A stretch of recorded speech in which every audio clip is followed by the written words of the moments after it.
para todos esos temas tenemos una voz autorizada, un profesional del derecho académico de alto nivel, pero sobre todas esas cosas, un amigo a quien queremos entrañablemente, el doctor Yotin Curi Hijo. Muchas gracias, George y Juan. Muy contento de estar aquí nuevamente, tratando estos temas, ¿verdad?, de actualidad. Yotincito, ¿cómo está el ejercicio del derecho ahora, en este momento? Bueno, está un poco complicado. Está complicado, está difícil. Está ¿no? difícil. Así es, siempre el derecho es una carrera de muchos vaivenes, que ha cambiado mucho el ejercicio del derecho de un tiempo a esta parte. Es complicado, no hay líneas jurisprudenciales claras, hay mucha incertidumbre,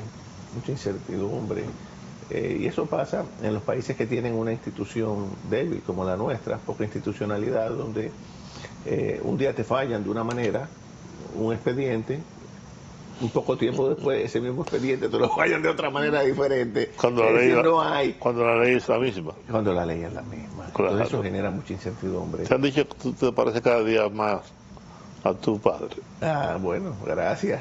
No, un poquito. No te lo dicen. Algo me toca, ¿verdad?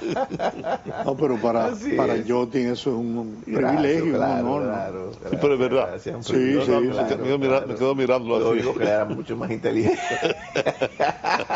y más buen mozo que yo. Pero que era así brillante, eso es verdad. Eso sí.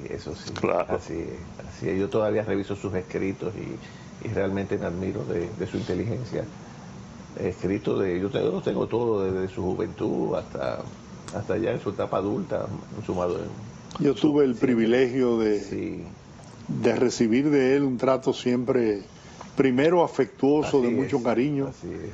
y yo con una gran admiración por tu padre. A mí me tocó recopilar todos sus artículos en su último libro, Estudios Críticos. Me tocó escanearlos, revisarlos. Y a partir de entonces he coleccionado todo lo que encuentro de él, no solamente de derecho, sino también sobre política.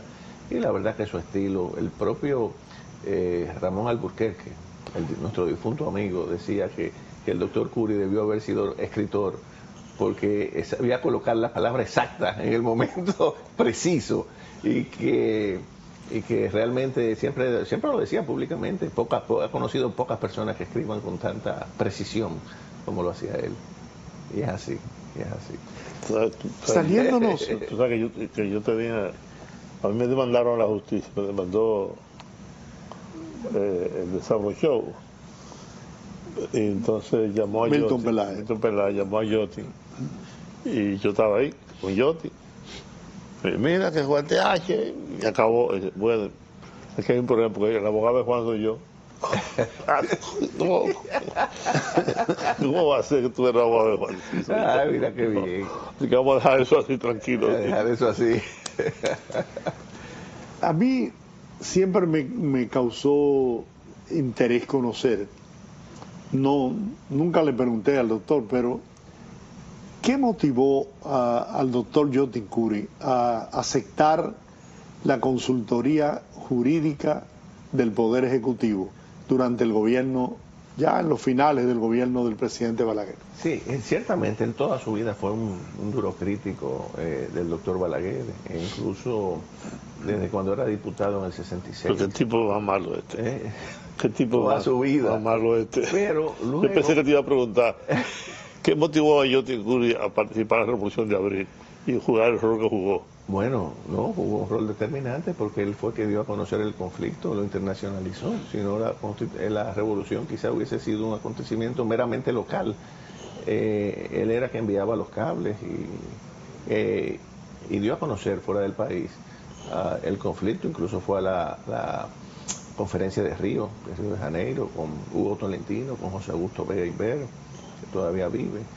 Y, en fin, jugó un papel determinante dando a conocer el movimiento. En mi casa hay cartas, por ejemplo, de Charles de Gaulle, que apoyó el movimiento constitucionalista, de escritores famosos de la época como Salvatore Quasimodo y otros más, que se adhirieron al movimiento De hecho, por eso muchos dominicanos ignoran que aquí hay una avenida que se llama Charles de Gaulle, y es precisamente porque apoyó el movimiento constitucionalista de 1900. Debería haber unos días de Mao Zedong, que también escribió una carta de apoyo al movimiento. Sí, también, muchas personalidades de la época. Ahora hay un documental muy bueno de Milvio Pérez, el fotógrafo de la revolución. Que narra. Vecino nuestro ahí en la calle Espaillá con eso fue lo que debí de preguntar. Sí, no, pues, muy interesante, vayan a ver el documental. Tú inteligentemente me boicoteaste la pregunta que le hice, pero él me la va a responder.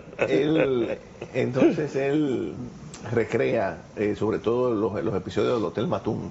Ajá. Del Hotel Matún con animaciones, porque lo que hay es fotografías, no videos. Sí. Entonces lo recrea muy bien, cómo se desarrollaron los acontecimientos, cómo se salvaron. Lo que pasa es que en esa época se filmaba, pero era con películas de 16 milímetros. Sí, y lo que hay son fotografías de Milvio Pérez, que estuvo ahí en el Matún, muy importante. Entonces, como sobre la base de su testimonio se reconstruyeron los hechos con animaciones. Muy interesante. Yo la he visto 2 veces, el documental, 3 veces lo he visto, y vale la pena. Ustedes que recuerdan ese hecho histórico, que es el acontecimiento más importante del siglo XX de nuestra historia, porque aquí hay gente que no sabe, no conoce ni siquiera quién fue Camaño, sí. o muy vagamente.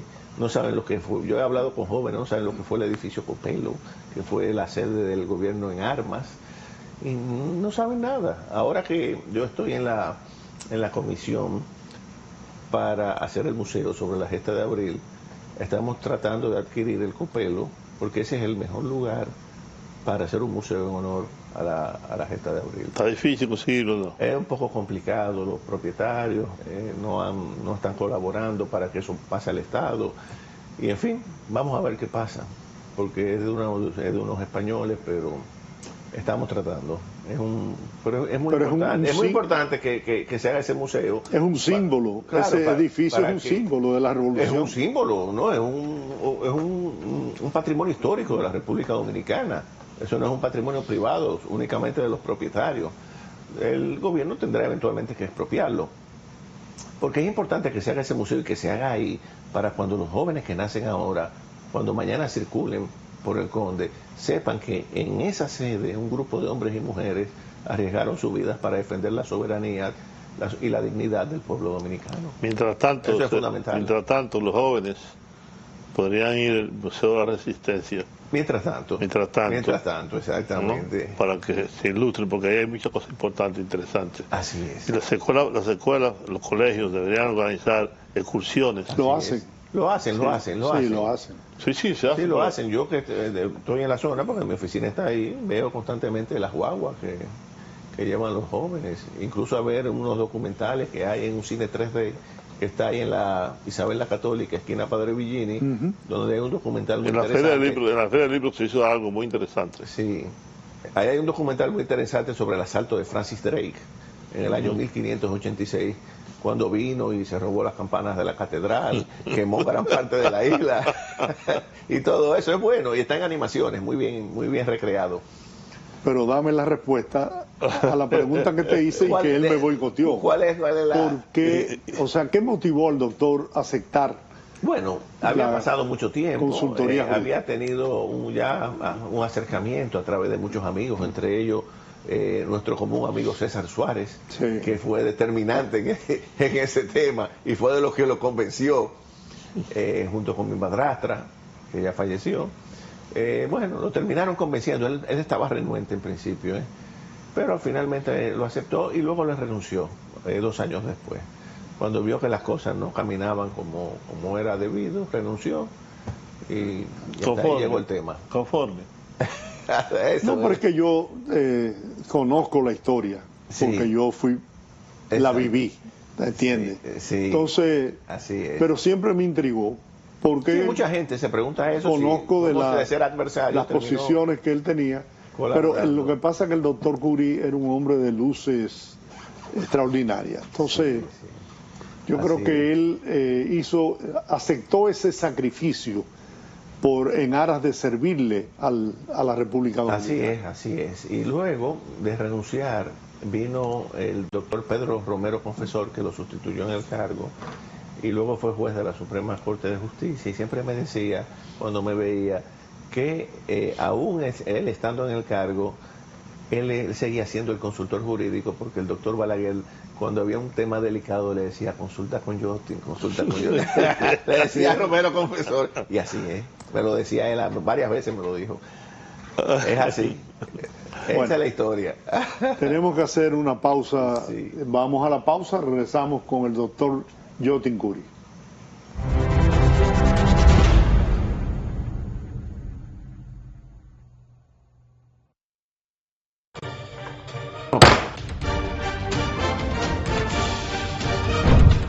La Cámara de Diputados aprobó en 2 discusiones el proyecto de ley que declara el 15 de enero Día Nacional de la Lucha contra el Cáncer Infantil para promover su prevención, su detección temprana y tratamiento oportuno. También refrendó en 2 lecturas el proyecto de ley que establece el 2 de diciembre Día de la Mujer Municipalista. Además, aprobó un proyecto de resolución que reconoce a figuras del diseño de moda dominicano que se han destacado a escala nacional e internacional. En otro orden, los presidentes de las cámaras legislativas Ricardo de los Santos y Alfredo Pacheco recibieron en reunión conjunta en la Asamblea Nacional, junto a senadores y diputados, a la presidenta de Surinam, su excelencia Jennifer Gurling Simons, quien resaltó los valores democráticos y los desafíos comunes de ambos países. También Ricardo de los Santos y Alfredo Pacheco se reunieron con Rosa Olga Medrano, presidenta de ADORA, para tratar temas de interés común en beneficio de la comunicación a nivel general. Aprobado. Cámara de Diputados de la República Dominicana. Bienvenidos al paso a paso para renovar tu cédula. Recuerda, desde este 12 de abril iniciamos la entrega de la nueva cédula, la cual recibirás en el mes de tu cumpleaños. Para tenerla, solo debes completar unos simples pasos. Llegas al centro de cedulación y te recibe el coordinador del centro, quien te solicita tu cédula física para validar tu identidad. Posteriormente, se genera un turno único para el proceso. Luego te solicitan la cédula física para iniciar la solicitud y aportas un número telefónico de contacto. Más adelante, pasas al área de captura de datos biométricos para validar que los datos se corresponden contigo. Luego, cuando toque tu turno, pasas a la estación donde te presentan tu información personal para su revisión y validación. Una vez concluida la verificación, colocas tu huella dactilar en el lector. En la cabina de grabado láser entregas tu cédula actual. Revisan que todos los datos de tu cédula nueva estén correctos y te la entregan. La cédula anterior se anula en tu presencia. Y así de fácil es tener tu nueva cédula. Recuerda, a partir de este 12 de abril, en el mes de tu cumpleaños, acude al centro de cedulación más cercano. Para más información, accede a jce.gov.do. Tu cédula eres tú, porque tu identidad es única. Junta Central Electoral. Garantía de identidad y democracia. Esto es mío. Soy trabajador, paciente, luchador, porque yo soy de aquí y por eso soy invencible. Apoyando al sector agrícola, en Banreservas, este año destinamos 12.000 millones de pesos, sumándose a una inversión histórica de 90.000 millones de pesos, que continúan fortaleciendo el campo dominicano a través del programa Pignoración de Arroz. Banreservas, el banco de todos los dominicanos.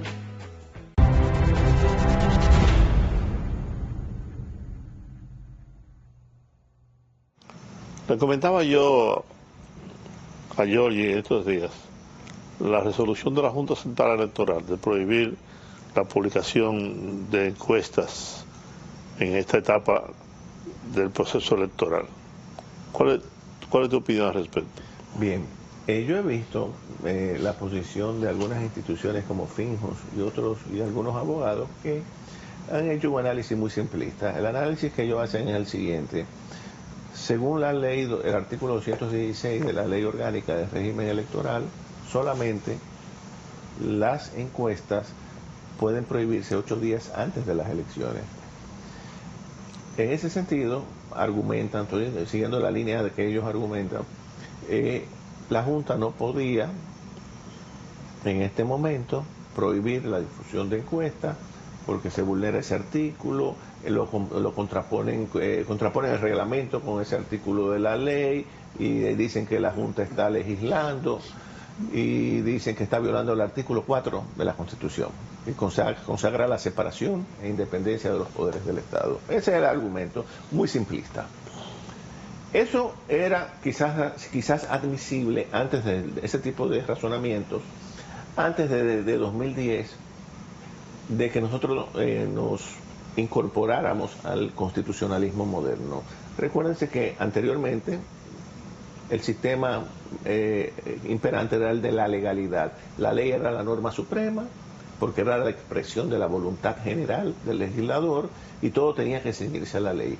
Pero con el advenimiento del constitucionalismo no tenemos ya el principio de legalidad, sino de juridicidad. Es decir, las normas no solamente deben circunscribirse a la ley, sino también a la Constitución, al bloque de constitucionalidad y a una serie de parámetros mucho más amplios que no toman en cuenta aquellos que dicen que la Junta violó con su resolución la Constitución, lo cual es falso. Entonces, visto desde el punto de vista así, de la legalidad, parecería que sí, pero cuando uno amplía el lente y ve las cosas con mayor objetividad, tomando en cuenta, reitero, la Constitución, el bloque de constitucionalidad y todo, la pregunta que hay que formularse, lo primero es que tiene potestad reglamentaria. El numeral 13 del artículo 20 de la propia ley establece que la Junta tiene facultad reglamentaria, es un órgano constitucional y también la Constitución le da esa potestad. Ahora, la pregunta que hay que hacerse, ¿es esa resolución pertinente a fin de salvaguardar, de no contaminar, vamos a decir, la voluntad de la población? Yo digo, es muy pertinente, porque lo que la Junta está persiguiendo, y ahí es que tenemos que nosotros enfocar el análisis, si esa resolución busca proteger bienes jurídicos superiores, como el principio democrático. El principio democrático es respetar la voluntad del elector, pero en la medida que nosotros usamos medios de comunicación que sabemos que están en manos de empresarios para posicionar candidaturas, ahí dándole, alterando la percepción, creando y alterando la realidad, porque ya de que prácticamente lo que quieren decir que en el 28 no hay que hacer elecciones, ya esto está decidido. Esa es la idea. Entonces la Junta lo que quiere evitar es eso. Entonces la pregunta es, ¿está actuando bien? Por supuesto que sí. No un simple examen de legalidad ordinaria como el que hace Finju y otros juristas que han escrito artículos en los medios de comunicación. Claro que sí, porque la Junta lo que busca es salvaguardar el principio de equidad, de transparencia y sobre todo el principio democrático, es decir, evitar que se alteren, o que se generen, mejor dicho, percepciones falsas, abusando de encuestas pagadas y la insistencia de medios de comunicación que, como sabemos, no responden al interés general, sino al de los propietarios, que son grupos empresariales. Vamos a hablar, claro, de grupos oligárquicos que controlan todos los medios de comunicación. Incluso yo en estos días, y hago este paréntesis, ayudando a mi hijo que está haciendo su tesis de grado en la UNFU sobre la libertad de empresa, me topé con un artículo del doctor Juan Manuel Pellerano Gómez que decía de manera muy atinada que los bienes, decía él casi textualmente lo siguiente, los bienes del dominio público del Estado repugnan la apropiación privada, como los aeropuertos, como el espectro radioeléctrico, las aguas y una serie de cosas. Oigan bien, pero en este país ustedes saben que los bienes del Estado, desgraciadamente, han ido pasando, los bienes del dominio público del Estado, que en otro país eso no se ve, han ido pasando a manos privadas. Entonces se generan estas distorsiones. Entonces, ¿está actuando la Junta bien? Claro que sí, claro que sí. lo que está preservando es la integridad del proceso electoral. Pero mira, yo te la equidad en la competencia, que no se altere esa equidad. Mira, yo te fabricándose, construyéndose percepciones que contaminen la voluntad. Mira, yo le decía, la voluntad general. Yo le decía, eso es muy elemental, pero eso no lo analizan. Lo que analizan es que la ley, con el reglamento contrapone la ley y que eso no solamente mediante ley podía ser... Pero mira, ese no es el análisis. Pero oye lo siguiente, aquí hay candidatos que tienen 10 años haciendo encuestas y publicando encuestas, que como bien tú señalas, yo creo que el análisis que tú haces es correctísimo. Se crean percepciones de que fulano o fulana de tal, ¿no?, barre las encuestas, que está en primer lugar, que está aquí, que está allí, etcétera, etcétera. Por lo tanto, no habría que hacer elecciones. Exacto. Vamos a ahorrar ese dinero, ¿verdad? Que la encuesta lo decidan, ya la encuesta lo decidieron. Exacto. Porque esos medios no tienen un carácter independiente. Esos medios representan intereses de grupos. De grupos muy específicos, que se pueden señalar con los dedos. Así es. ¿A qué grupo económico de Santiago o de aquí, de la capital, pertenecen? ¿No? Entonces crean una percepción, publicando cada 2 meses una encuesta, que tú dices, pero entonces ya de acuerdo con las encuestas, entonces yo no lo voy a decir aquí, pero de acuerdo con las encuestas, fulano de tal ya es presidente de la República. Exactamente. Y el otro es, oye, esto así no es. Entonces eso es lo que ha hecho la Junta es decir, espérese. Pues sí, porque la Junta no ha dicho no se hagan encuestas, sino que no se publiquen, que se publiquen cuando se abra la campaña electoral, punto. Entonces para eso no hace falta una ley. Para eso tiene potestad reglamentaria, que se la da la propia ley, porque es el artículo 20, numeral 13, ese no lo señalan ellos en su análisis, ni señalan la potestad reglamentaria que le da la Constitución a la Junta. Tú pasas encuestas, entonces se van por otro camino. Ahora bien, yo me cuestiono, totalmente identificado con lo que has planteado. Sin embargo, esa resolución no tiene las garras para poder impedir que se sigan haciendo esas encuestas, porque de hecho hubo un desafío ya ha habido, a la Junta, donde se han publicado encuestas y se seguirán haciendo, incluso de manera decisiva. Han dicho que me metan preso. ¿Puede la Junta, amparado en esos que has planteado, a obligar a esos medios a que no realicen las encuestas? Fíjate, es el grave problema nuestro, la falta de institucionalidad. Tenemos leyes y queremos, mediante la aprobación de nuevas normas, resolver los problemas, pero yo digo, la fiebre no está en la sábana, el problema no es de ley, ni es de constitución, es de falta de institucionalidad, precisamente lo que estás diciendo. Aquí todo el mundo hace lo que le da la gana, no hay un régimen de consecuencias, no hay una justicia realmente independiente, nunca la ha habido. Bueno, ya lo estamos viendo con todas estas decisiones muy cuestionables que están saliendo y que siempre ocurre lo mismo. ¿Cuántos condenados hay aquí por corrupción? En un país donde hay tanta corrupción, no hay. Todos los procesos se diluyen, entonces el problema de nosotros es de falta de institucionalidad. Decía el profesor Pedro González Trevijano, pasado presidente del Tribunal Constitucional Español, que los latinoamericanos, igual que los españoles, tenemos la tendencia a creer que las normas tienen un efecto taumatúrgico, es decir, curativo. Por eso decimos, vamos a modificar tal ley, porque creemos que con eso estamos resolviendo el problema. No hacemos, eso es un espejismo. El problema de nosotros es falta de instituciones que apliquen la ley. Ahí es que está el problema, porque Estados Unidos más o menos funciona porque hay instituciones, hay jueces que desafían a Donald Trump, como ustedes lo han visto, y le paran el coche. Entonces, eso es realmente una democracia, donde existe una división real de poderes y donde hayan contrapesos que puedan frenar al Ejecutivo. Pero aquí no, aquí el Ejecutivo se impone siempre, controla la judicatura, porque controla el presupuesto, controla el Congreso, que hacen lo que le diga el presidente de turno. No estoy hablando únicamente del presidente actual, sino de todos los pasados. Siempre es la misma historia. Entonces, esa falta de institucionalidad es lo que hace precisamente, Georgie, que vengan esta gente desafíen a la Junta publicando encuestas cuando es una buena resolución la de la Junta, porque es que debieron someter a esa gente al cumplimiento de la ley, someterlo, pero no se hace nada. Entonces la resolución se queda como letra muerta. Y lo peor es que los candidatos siguen campante y sonante.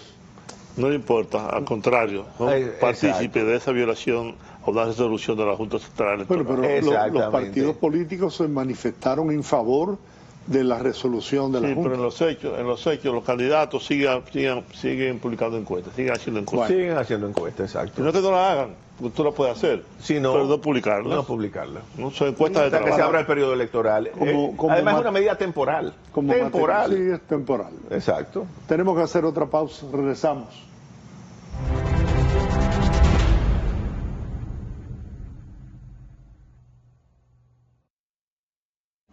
Y ahora, el bateador se prepara con 2 outs.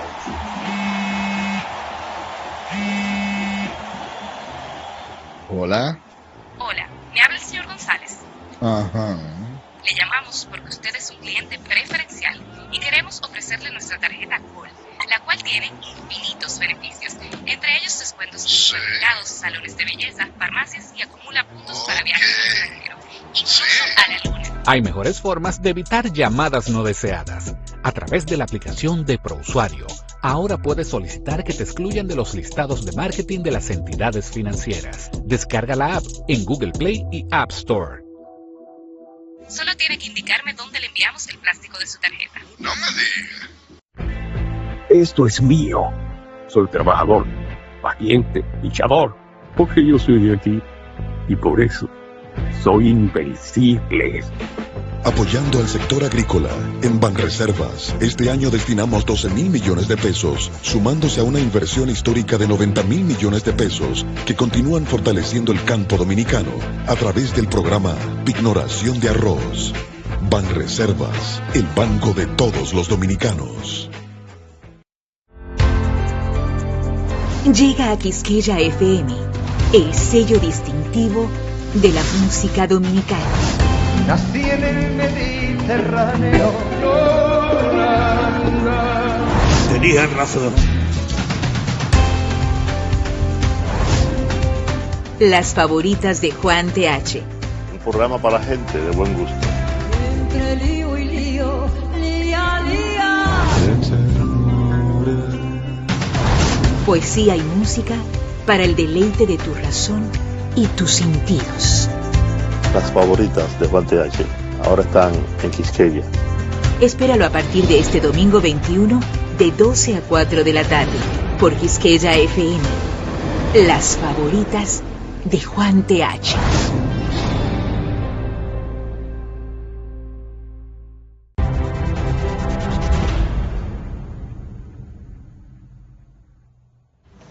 Doctor, usted tocó un tema antes de irnos a la pausa que llama la atención.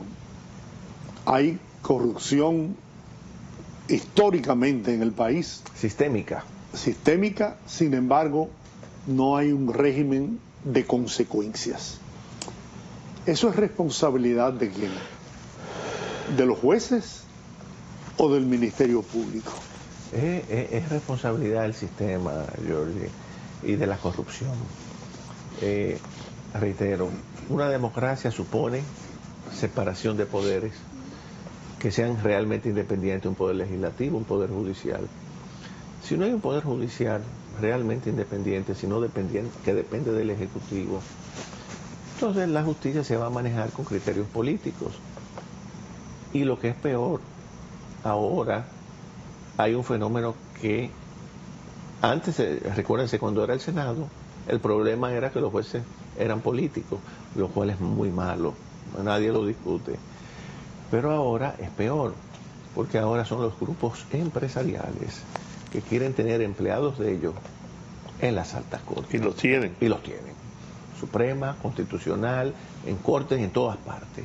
E inciden en el Ejecutivo para que le coloquen miembros. Y eso es peor todavía de los políticos, porque esos van con una línea clara de proteger intereses privados. Entonces, cuando los grupos económicos se apoderan se apoderan del poder público. Entonces ya no estamos en una democracia, sino en una plutocracia. ¿Qué es lo que está pasando aquí? De manera que ahora que se va a renovar la Suprema hay Corte, que cambiar 14. hay que tener mucho cuidado. Es malo que sí, que sean políticos, pero es peor todavía que sean empleados de grupos económicos que tienen sus intereses muy bien definidos y poco le importa que aquí se imparta justicia. Solo la justicia es para ellos, para beneficio de ellos. Y eso se ve permanentemente. Entonces, uno se torna pesimista a veces porque la realidad es esa. No tenemos una verdadera separación e independencia de los poderes del Estado. Tenemos una democracia que cada día se desacredita más. Fíjense que vota la mitad de la población o menos, y yo leí precisamente en meses pasados a un autor español que decía que en un país donde vota el 50% menos, se trata de una democracia desprestigiada. Así mismo lo expresa. ¿Tú no piensas que la acción que realizó el presidente Abinader de despojarse de la facultad que tenía para designar al Procurador General de la República se encamina hacia tratar de lograr una independencia del Poder Judicial? Es que el problema no está ahí, Giorgi. Al final lo decide el presidente, lo propone. No lo hace de manera directa, pero lo hace de manera indirecta. Ahora a los jueces, por ejemplo, lo designa el Consejo Nacional de la Magistratura, que también son políticos. Ahora con un agravante, los grupos económicos que están siempre empujando para que le coloquen su gente, reitero, en el Poder Judicial. Entonces, esas son medidas aisladas que no tienen mayor incidencia. Lo que sí tiene incidencia es una visión de Estado, de buscar personas con méritos, que sean realmente independientes y que quieran hacer el trabajo. No personas que respondan a los intereses de un grupo político o empresarial. Así nunca vamos a tener una justicia independiente y por eso siempre estamos dando tumbo. Aquí la corrupción se ha hecho permanente, ya es sistémica. No hay manera de parar eso porque no hay consecuencias, no hay un régimen de consecuencias. Ahora tenemos un nuevo código procesal, un código penal que tiene numerosos tipos penales. El feminicidio, la corrupción administrativa. O sea, ya no solamente la estafa y el abuso de confianza como en el viejo código, tiene la estafa piramidal y una serie de aspectos. Incrementa la pena hasta 40, hasta 60 años, pero está demostrado que nada de eso funciona, porque lo que disuade realmente al delincuente es que en caso de que sea descubierto, va a pagar las consecuencias. Eso sí. Pero en un país como este, que tú pongas 40, que va a tener prisión perpetua, 100, 500 años, como los países anglosajones de prisión, eso no resuelve el problema, porque va a prevalecer, no hay una estructura judicial fuerte que haga aplicar la ley. Entonces, en ausencia de esa estructura, reitero, el problema no es de normativa, el problema es del sistema que no funciona y que los políticos no se han preocupado por realmente impulsar una justicia independiente y buscar personas con méritos y darle un presupuesto holgado, adecuado para que puedan hacerlo. Entonces, estas son medidas aisladas, que si el procurador, que si ponemos al presidente, esos son pequeños parches en una gigantesca herida que no resuelven nada. Justamente hace un par de días yo publiqué un artículo que se llama Expedientes Fallidos. Sí. De cómo todos estos expedientes presentados por el Ministerio Público de 12.474 páginas, claro, con 500 imputados, todo se disuelve. Pasa el periodo y llegamos entonces a la extinción de la pena, porque después de 4 años... Eso pasa siempre, sí. Lo dilatan. Para que ocurra eso. Para que ocurra eso. Porque como bien tú dices, es un problema sistémico. Y yo digo en ese artículo, ya lo he dicho muchas veces, pero es bueno reiterarlo.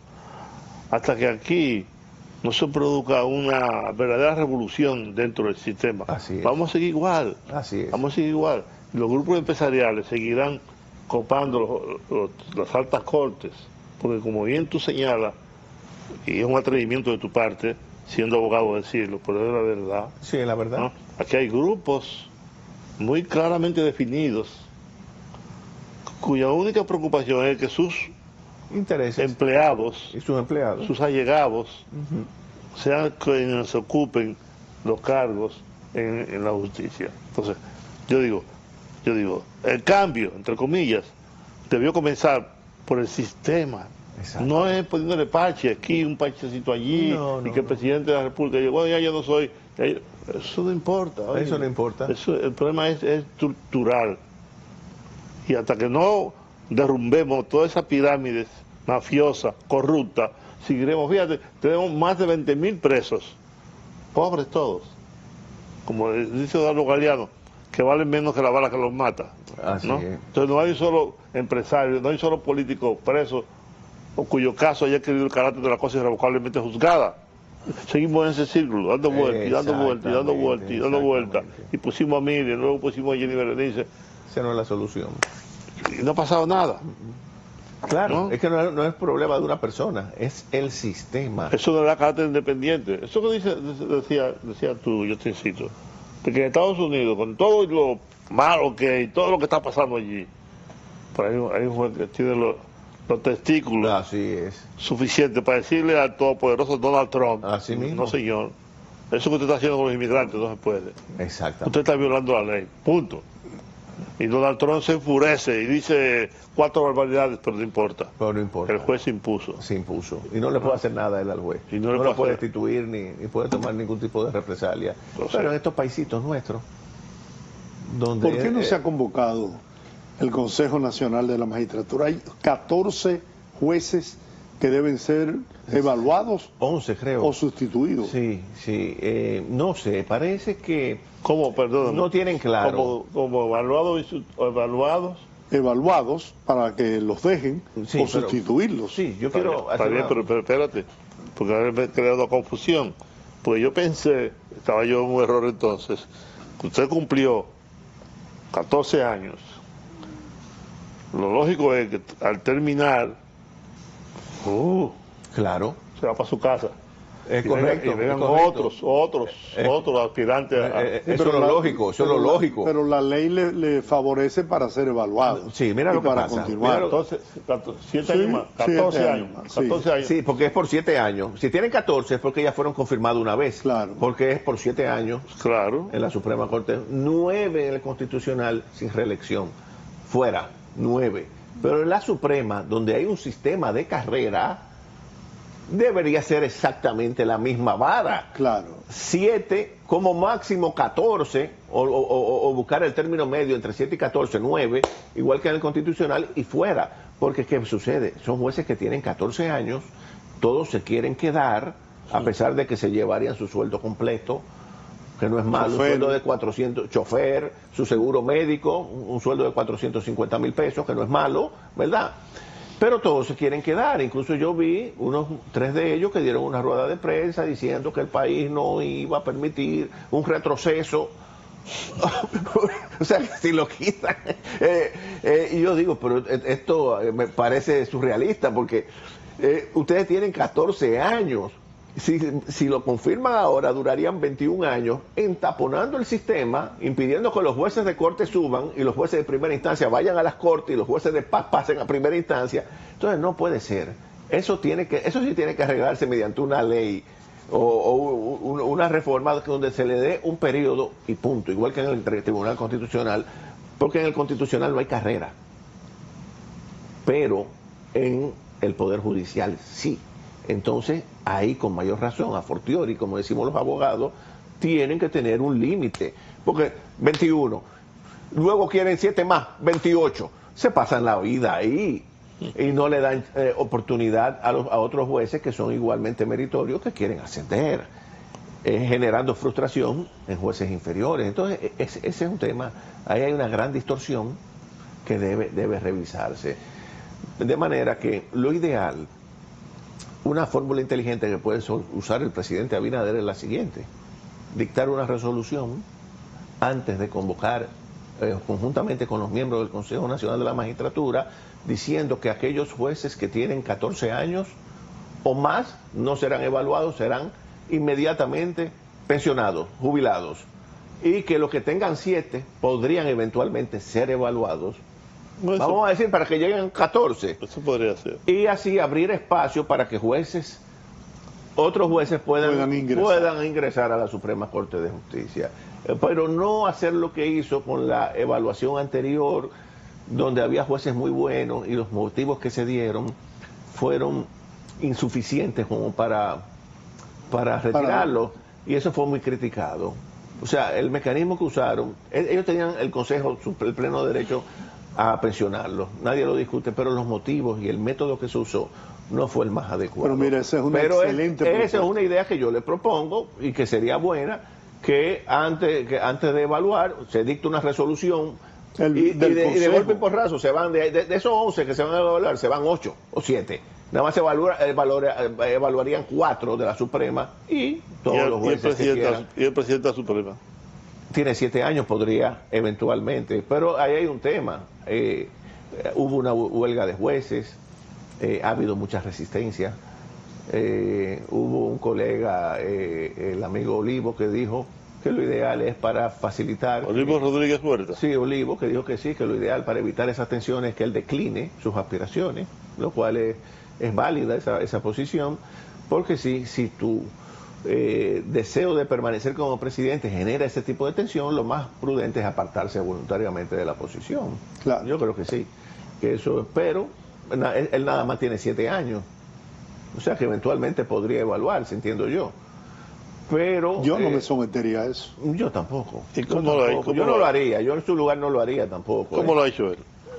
Yo creo que bien, aceptable, porque no es un jurista de práctica, él es más bien un elemento, él ha hecho una buena labor a nivel administrativo, con el tema de la tecnología, ha hecho su papel, pero el asunto es... Yo como no te veo muy convencido. No te veo muy convencido. Pero no ha jugado su papel en el sentido de que ha llevado el tema de la tecnología, lo ha introducido y eso agiliza los expedientes, el uso del papel y todo eso, porque él como gerente es bueno. Ha funcionado. Ha funcionado. Yotin, tenemos que ir a la última pausa, regresamos.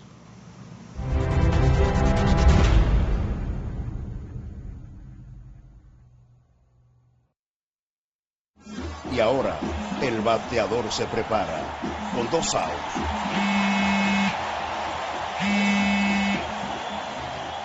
Hola. Hola, me habla el señor González. Ajá.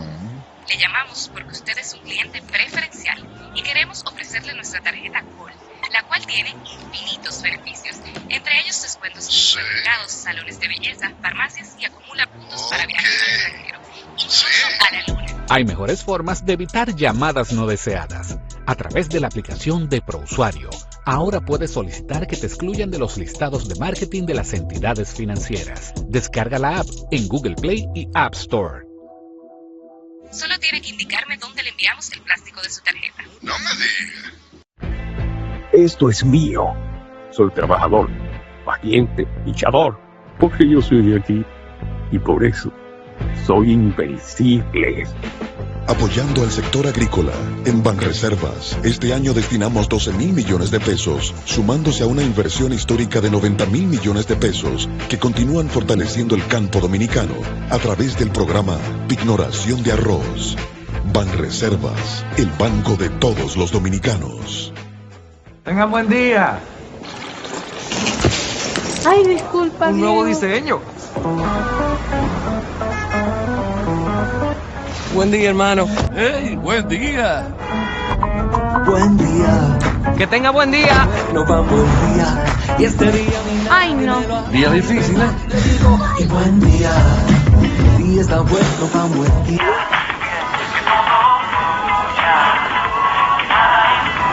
Ay, perdón. No te preocupes, no, está bien. Amor, qué buen día tuve hoy. Tan bueno como el mío. Los buenos días los hacemos todos. Café Santo Domingo, 80 años haciendo los buenos días de los dominicanos. Buen día. Llega a Quisqueya FM, el sello distintivo de la música dominicana. Nací en el Mediterráneo. Tenían razón. Las favoritas de Juan TH. Un programa para gente de buen gusto. Entre lío y lío, lía, lía. Poesía y música para el deleite de tu razón y tus sentidos. Las favoritas de Juan TH ahora están en Quisqueya. Espéralo a partir de este domingo 21 de 12 a 4 de la tarde por Quisqueya FM. Las favoritas de Juan TH.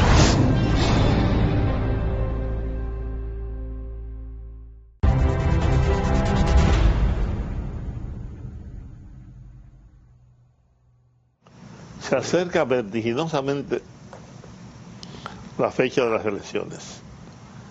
Los partidos políticos están en campaña. No hay un solo que no esté en campaña electoral. En cada uno hay 4 o 5 aspirantes a la presidencia de la República. Y están en campaña todos, violando incluso la ley. Así es. Y como tú dices, aquí no hay ningún régimen de consecuencia. Ninguno. La Junta puede decirle a Jorge Rodríguez: usted no va a ser candidato porque usted está violando la ley. Insistimos en el tema fundamental. Aquí no hay un régimen de consecuencia, que es el punto básico, fundamental, nodal de la República Dominicana. Hasta que aquí no se establezca un régimen de consecuencia, que si usted se pasó en rojo, usted paga la consecuencia. Si usted se subió por el túnel de los elevados, usted paga la consecuencia. Hasta que eso no ocurra, con todo, absolutamente con todo, seguiremos empantanados, seguiremos estando como una novela de Frank Kafka. Sí, fíjate, aquí hay un tema interesante. Recuerden que el Tribunal Constitucional dictó una sentencia hace un tiempo. Yo escribí un artículo sobre eso, sobre el tema de las candidaturas independientes, para que se busquen candidatos al margen de las organizaciones políticas. ¿Qué pasa? Nuestra democracia está sustentada sobre los partidos políticos. Eso es bueno en un sentido, pero malo en otro, porque debilita los partidos que son el sostén de la democracia. Entonces se ha generado toda una polémica y vi que ahora, mediante ley, el Congreso desafió al Constitucional y cerró la posibilidad de candidaturas independientes. Y eso abre otro debate. ¿El voto debe ser obligatorio o debe ser opcional, una simple opción? Es uno de los temas más difíciles del constitucionalismo. Bueno, en Perú es obligatorio, sin embargo... Y ponen una casilla que dice ninguno. Sí, pero el 50% no votó en Perú.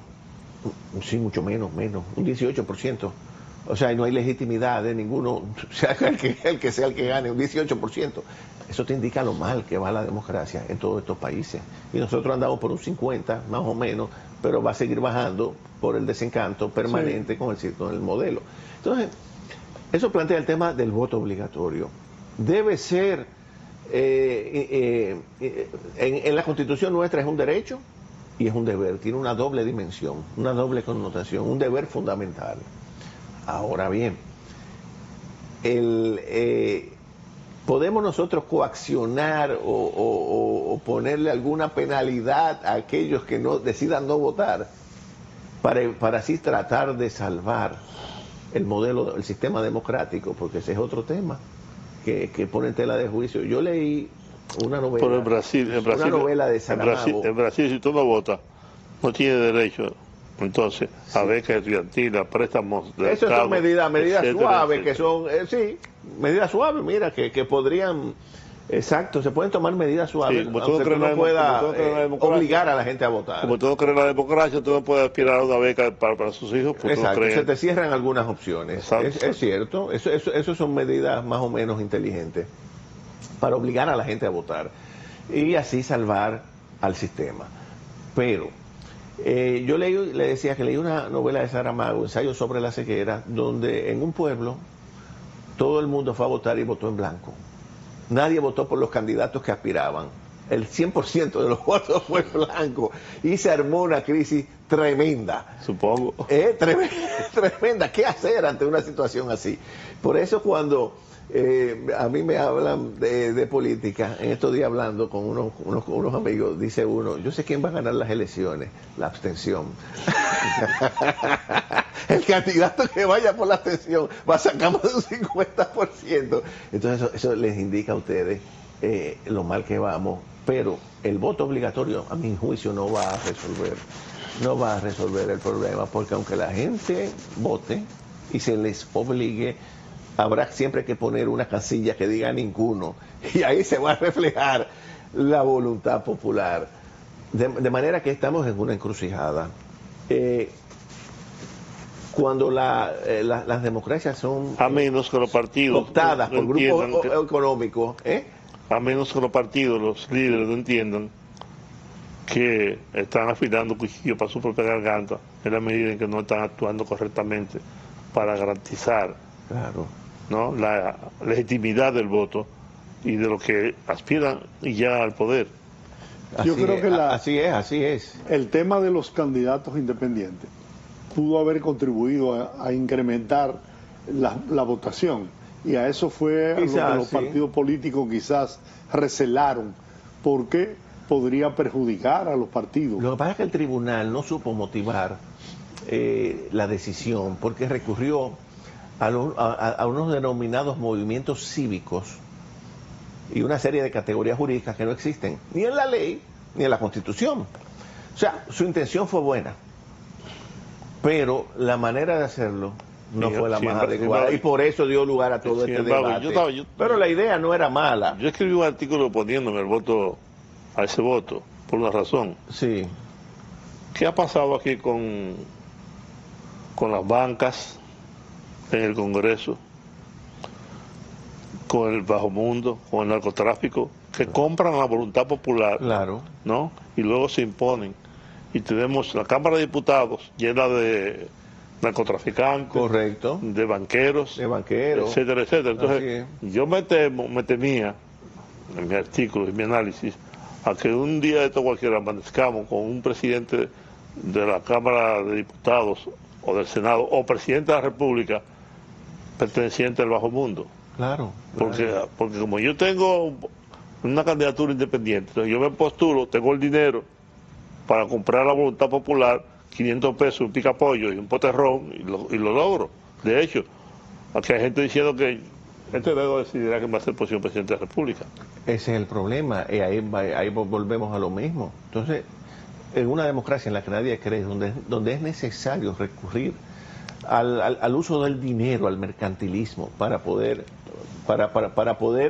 alcanzar mayoría, entonces nos indica que estamos muy mal, y por eso se cuelan outsiders, cosa que puede surgir aquí en cualquier momento, como ocurrió con Chávez en Venezuela, por la corrupción de Adecos y Copellanos, y como, por ejemplo, Bukele en El Salvador, que ese ensayo ha sido un poco más aceptable, ha funcionado mejor, pero ese es un fenómeno que a mi juicio se va a seguir dando en América Latina, porque hay una fatiga de la democracia. Definitivamente el modelo está colapsando. Bueno, se nos terminó el tiempo. Nunca es suficiente para hablar contigo. Gracias. Gracias, Yotin, por esta interesante contribución a edificar a nuestra teleaudiencia. Gracias a usted. Amigos, hasta una próxima entrega de Nosotros a las 8.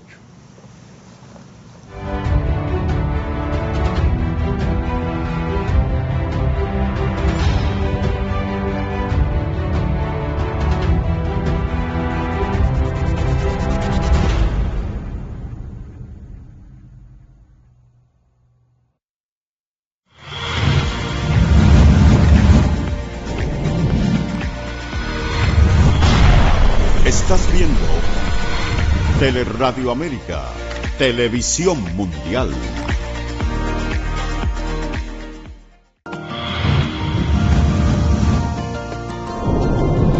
A continuación,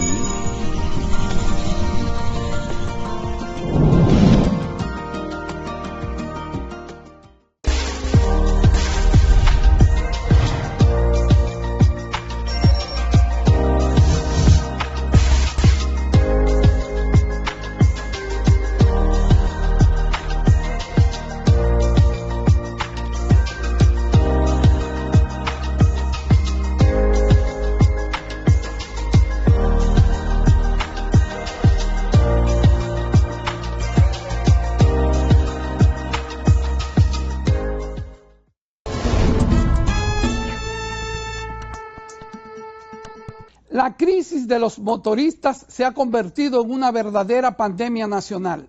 De los 6.1 millones de vehículos registrados, más de la mitad son motocicletas.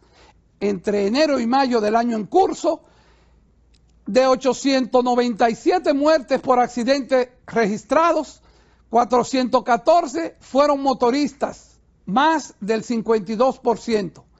El drama se intensifica en los hospitales. La atención a los accidentados consume el 2.2% del Producto Interno Bruto. Cada fractura grave cuesta entre 250,000 y 400,000 pesos. Cifras que se disparan con cirugías, cuidados en salas de intensivos y rehabilitaciones prolongadas. Los impuestos de los dominicanos sostienen esta carga, mientras los motoristas desafían la ley, violan los semáforos, circulan en una sola goma, invaden túneles y elevados y convierten las carreteras en pistas de competencia. Además, asumen comportamientos violentos ante las autoridades. Pero la solución existe y es urgente. Establecer un carril exclusivo para los motocicletas, como ocurre en otros países, y aplicar sanciones estrictas a quienes lo incumplan, es una solución. Solo así podremos salvar vidas, aliviar las cargas hospitalarias y recuperar el orden de nuestras calles. El costo social también es devastador. Niños huérfanos, padres inválidos y familias reducidas a la pobreza más extrema. Los motoristas han convertido nuestras calles en campo de batalla y la administración ha perdido el control. La realidad es dura. Los motoristas le han ganado la guerra a las autoridades. Hasta la próxima.